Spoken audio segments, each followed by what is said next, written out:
Bekzod aka, bilingdami, nima qilyapsiz aka? Murodjon birodarim, ko'rmaysizmi? Mana qaranglar, Farg'onaning Rishtonidan burchatga ishlab chiqaruvchi akamiz. Gilamni ustida yurgandek his qilyapman o'zimni. Mazzaligini qarang, Murodjon buni. Hozir bu rishtonlik ustakamiz ishlab chiqaruvchi.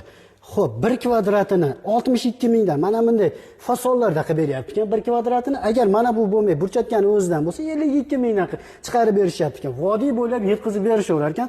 Undan tashqari o'zini mana shunday sifatli qilib bosadigan usta komandalari ham bor ekan. Xohlasangiz gulzor, xohlasangiz noldan o'zlari mana bunday qilib zanalarni qo'yib zo'r qilib mana bunday burchatkalarni ham bosib berishaverar ekan. Sokulga tergan kafillarni ham ko'rasizmi? Moshina qilib berishaveradi. Bu burchatkamizni 1 kvadratini xizmat haqqisi 40 mingdan 45 minggacha zasipkasiga qarab qilib berishaverar ekan, qadrdonim. To'liq videoni tajribali ustalar YouTube kanaliga joyladik, o'tib ko'rishingiz mumkin. Ma'lumotlar cho'tka qilib berilgan. Mana bunday zinalarimizga bo'ladigan bo'lsa 55 mingdan 65 minggacha tayyorlab berar ekan zo'r sifatli burchatkalar.